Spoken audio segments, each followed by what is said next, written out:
Welcome to the Fishing Guide Podcast. I tell you what, it's an honor to have someone from Northwest Arkansas because, you know, that's where I live too. Harvey Horne, who's fishing the Bassmaster Elite Series and the Opens this year, is here, and we're right on the shore of Beaver Lake, and so that makes it nice. But you're a traveler, you're a wanderer. Tell us about that. You know, I started out when I moved up here 13 years ago now. Our plan was for me to go pro in 10 years. And it just happened to work out that way, that the open schedule coincided with that 10-year mark. And that was the first year I fished the Opens. I actually qualified for the Bassmasters Elite Series by finishing second in points. And I didn't make that jump the first time because we didn't have the money, we didn't have the financial backing that you need to be able to go do that. The second year that I fished the Opens, I won an Open, which gave me that financial cushion that we needed, and went on to requalify for the Elite Series again. And here we are, 2 years later, fixing to start year 3. Got a very exciting schedule this year. You know, we go back to the St. John's last year now, since it's 2021 today. Right. I was able to finish 12th down there. And to be able to finish 12th in a place like Palatka is just phenomenal to me. Not knowing the river as well as the other guys that have been fishing for many years. And that place is if you've never been there, it's absolutely a trip worth making. And I'm really looking forward to getting the season started in mid-February. Yeah, and it's rolling. It's coming fast, isn't it? You know, it flows a lot faster than people really realize. Being as big of a river as it is, I mean, we consider rivers to be, Mississippi, Arkansas. Well, the St. John's is only, 380 miles or so long, and it flows a lot faster than you realize. You have to get out in the main part of the river to see that flow, but it's actually cooking along about 4 miles an hour once you get out there. Wow, that's a pretty good flow. It is, and we're going to leave from there and go to the Tennessee River out of Knoxville. So we got 2 river tournaments back to back, and just looking forward to both of those. The Tennessee River is going to be a little bit more challenging. It's got smallmouth, which, I'm a brownfish addict. I've loved smallmouth ever since the first one I caught when I was 18. And from there, we'll head to Texas, down to the Sabine River. So there's another river system, but it's tidal water, and it's got a lot of flow to it as well. But it's going to be a tough tournament. That's always it seems like the weights are lower, and if you're on fish there, it can go a long ways. Limit and fish can go a long ways there. I think we're going to hit it a little bit better time of year this year. It'll be early April. Still be some spawning fish down there, right? And I'm looking forward to that one as well. It's a place that I've had opportunities when I fished that first Open down there to do well. It's a big venue. Oh, it's huge. Right. You got thousands of miles of water that you've got to pick, one area and basically stick to, because you're not going to run 30, 40 miles to the next little pod of fish that you find unless it's, done just dried up or there's a lot of fishing pressure. But I think we're going to see some bigger weights this year than the last time when the guys were there. What was that, 2018? Right. When Hackney won. I think we're going to see some bigger weights this year just because the timing will be a little bit better.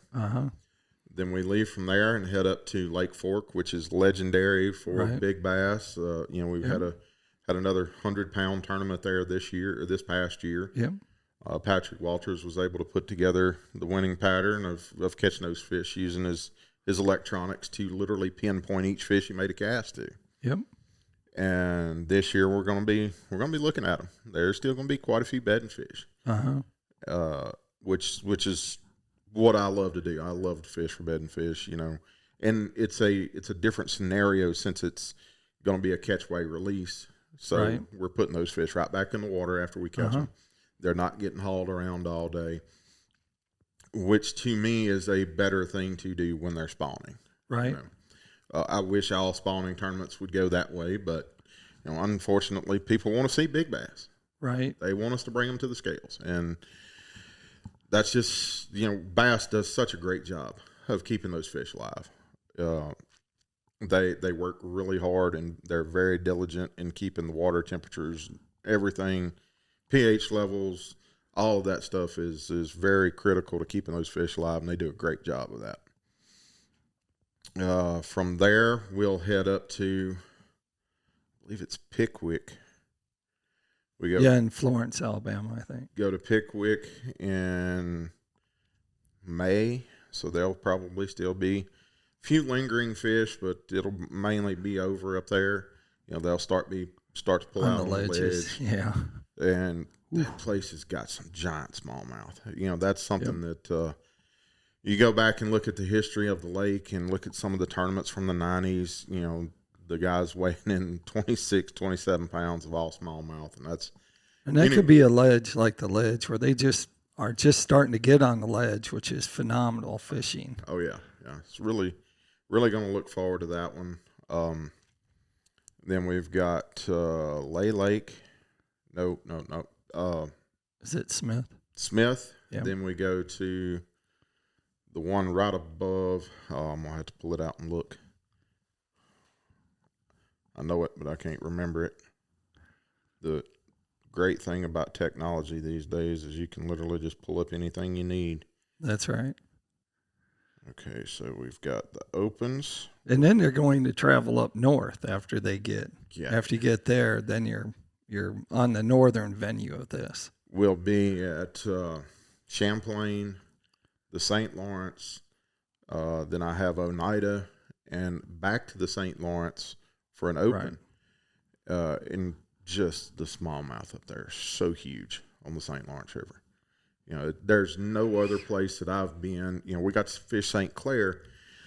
The right. St. Clair fish, they're the same body of water, technically, right. because the rivers flow all the way through the falls and all. But the fish are they're shaped different in St. Clair. They're actually bigger body-wise, but they don't weigh as heavy. You might catch a 24-inch smallmouth that only weighs 4.5 pounds. Right. Well, if you go to the St. Lawrence and catch a 24-inch smallmouth, it's probably going to weigh closer to 8. It's that current they're dealing with. Makes them big and mean. The current, the gobies, they just sit there and eat all day. That's all they do. So you're going to be traveling up to New York and stuff. But what have you done? What's your plans for the next couple months, or what have you been doing on your off season? We've been spending a lot of time working, trying to get new partnerships garnered to help us and help the companies that we're partnered with. We're working really close with Express right now, building our new boats. Right. We're doing some video stuff for Yamaha and doing some things locally for a few new companies that we're hoping to bring on board for next year. And it's just getting everything ready, getting geared up, getting all the new casting rods in. They're actually announcing a new line of rods coming out this afternoon. Oh, really? And they've kept that one under wraps because they didn't even tell us. Well, you can tell them now. I don't even know because they hadn't told me. But casting rods, tell them a little bit about casting rods. How'd you start a relationship with them? Because, I've known them from going to ICAST. Mm-hmm. Where'd you catch up with them? Actually, I have a friend up in Missouri that's been using casting rods ever since they came out. He's been friends with the owner, Matt Cashin. Uh-huh. And at one time, he was basically their sales rep in Southeast Missouri. Wow. And he called me up and he's like, "Hey, would you like me to introduce you?" Shoot, yeah. Right. That's a all American made company. They take a lot of pride in their product, and their warranty service has been great for the guys that I know that have been using them longer than I have. They're spot on with their warranty service. Their customer service is great, and to be with a company that really cares about building a great rod is paramount to me because I want to have the best rod I can in my hand when I'm out there fishing for $100,000. Right. And trying to get those classic spots that have eluded me for the last 4 years. But they're working to build a great rod for the future, and they talk about longevity. I've got rods now that my son will be using when he's grown. Wow. They're just that good. We've had rod companies used to build rods that were that great, and you don't find them much anymore. Right. That's one of the things that Cashion really prides themselves in, is building a rod that's going to last the lifetime of any angler. And they have a little different handle on theirs. Instead of having EVA foam or having cork, they have more of a golf grip. Yeah, it's carbon fiber. And when you first pick it up, you would think, man, that's just a strange feel. But within the first 5 or 10 minutes, you realize that's really comfortable, and it doesn't fatigue your hand through the day like some of the heavier brands that are out there. And I was skeptical when I first grabbed one, but 5 minutes in, I'm like, yeah, this is the rods that I want. Do you have a favorite model? I actually do. Right now, the one that I like the most is the Icon, the all-purpose rod. It's one that I've actually got it out in the truck, and I meant to bring it in, but it's one of the rods that you can pick up and do anything with. You can flip a jig, and you can actually 3/4 ounce punch weight or throw a top water. It's so versatile that you can just do anything with it. And many rod companies have gotten away from an all-around rod because they want you to buy this rod for this application. Right. And we do have technique-specific rods, but we also have a rod that, for a newer angler, to be able to pick up one rod and go out and throw a square bill or throw a chatterbait or throw a top water with, that's pretty special. To be able to give that one person an option of, hey, I can pick this up and go do anything with it. Right. And so, what other sponsors do you have? You have Express Boats. Tell us a little bit more. Which model are you going to be running this year? I'll be back in an X21 again this year. We've done a few things, and to be part of the conversation every year when they're in the design phase of how do we build a better product, to be able to put in my 2 cents into that conversation is really special. Because we all sat down at the table, guys, what can we do to make our product better? Myself, Bill Lowen, Caleb Summerall, Dale Hightower, now Jason Christie's coming on board. That's a wealth of knowledge. Jason's been around for many years, so is Dale and Bill, myself and Caleb. We've all been fishing for our lives.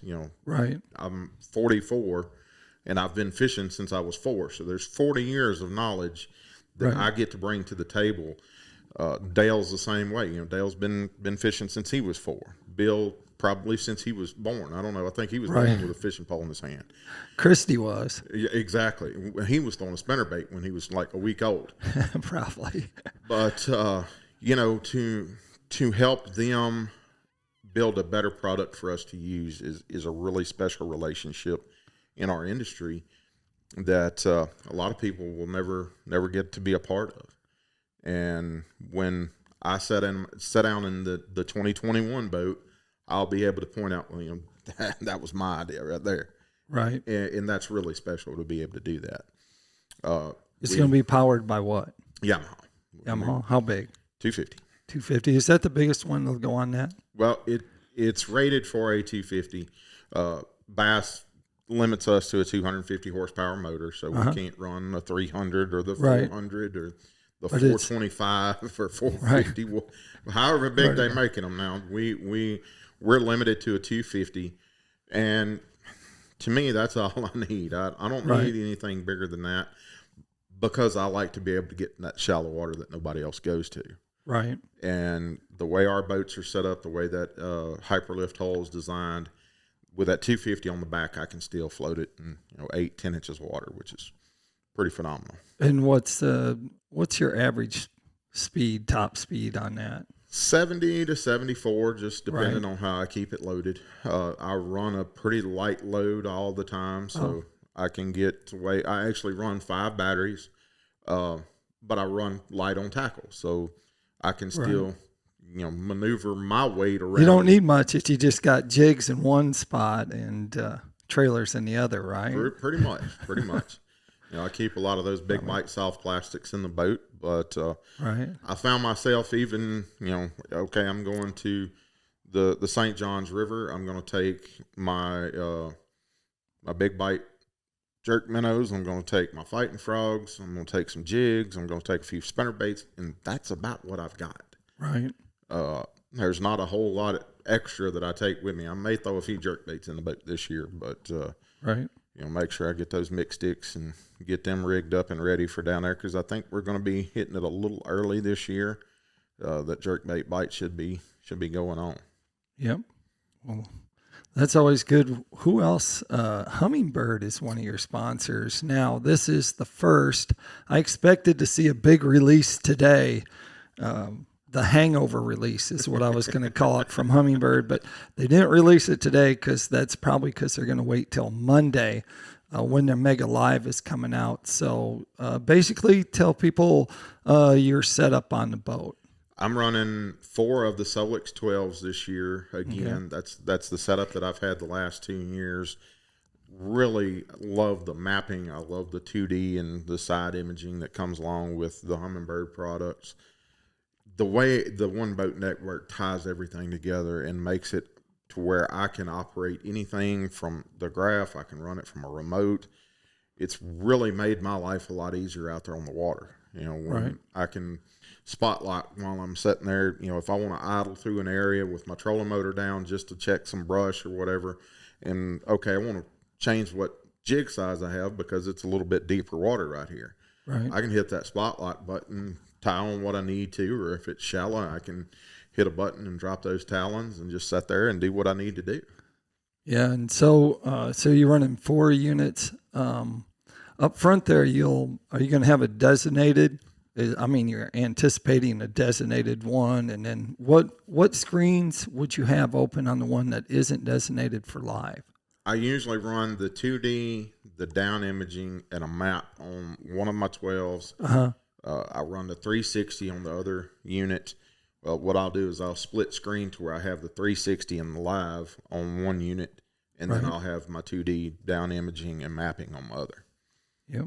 All right. Makes it real simple. I can look down, okay, well, I've got a waypoint right over there, troll over to it, or if I want to, I can hit a few buttons and the trolling motor will take me over there without me having to do anything. Right. And the Solix is a multifunction touch unit, so that makes it pretty nice, doesn't it? Oh, yeah. Very nice. Yep. So tell us what your favorite lure is. Oh. You got to have one, don't you? Yeah, the big bite fighting frog, soft plastic creature bait has probably been my number one bait since it came out. We kept it a secret for a couple of years around beaver, and before long it got out that there was a lot of guys winning a lot of money on them. I know a couple of the chamber tournaments that we've had here, I finished very high and had friends that actually won the tournaments on the fighting frog. So it's been a really beneficial bait to me. It's probably put, I'm going to say upwards of $100,000 in the bank for me. So, wow. It's one of those baits that for me, I don't leave home without it. It's basically like my credit card. If I'm in a boat or if I'm going with somebody, I'm going to take them with me. Wow. Is there a hard bait that you like? Man, there's just so many that I'm a shallow water guy, so a square bill crankbait's probably going to be that or the Spro rock crawler, or the two. The new Spro that just came out is going to be a really good one. It's the 50. Yeah, well, it's the can't even call the name right now. Is it the arcade crawler that's the 50? That's the smaller version of the rock crawler. They've actually come out with a true square bill. And it's really reminiscent of the old Big O. Wow. It's got a lot of roll to it, which most of your square bills, they dig and they're just a wide wobble. Well, this one's got some of that old timey roll to it that the fish hadn't seen in quite a while. Wow. I hadn't had a chance to throw it yet, but it'll get some use in Florida, I promise. All right. Well, Sid'll get you all set up, I bet, on that. Hopefully. So if they wanted to find out more about you, where would they go? We're on just about every social media channel out there, Instagram, Facebook. We've even got Twitter, and what's the new one now that all the kids are on, the TikTok. Yeah. Got a couple good little videos out there on TikTok that have gained some good traction. And when I first learned of TikTok, it had been out for 2 years. That's how far behind I am. But I learned really quick that it's a great venue to put short little videos on. And I haven't put any tricks and tips and stuff out there yet, but we've showcased the boat a lot more on TikTok than some of the other products. And then I've got some stuff where I'm just actually being goofy, but I get a kick out of it, and it's fun. There you go. But feel free to check us out on all the social media channels. We're on YouTube. We got some videos out there.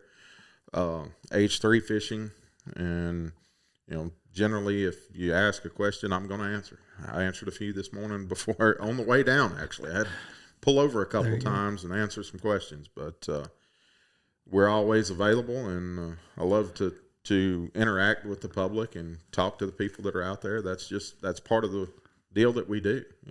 Yep. And that takes us to tackle time, and it's my time to do tackle time because Mitch isn't here. Once again, he's doing making lures. He's making lures. He's starting to get stocked up for lures because this year is going to be, I predicted this year is going to be phenomenal for the fishing tackle retailers. They're going to really, really sell a lot of products once again. The boat ramps are really crowded. And what I have is the PICO Bunny Butts. And the reason why I picked PICO Bunny Butts is because it's basically a lot of guys are still out crappie fishing. And this is a jig that already has, it has rabbit hair, basically kind of an advanced dowel fly that has a really strong sickle hook on.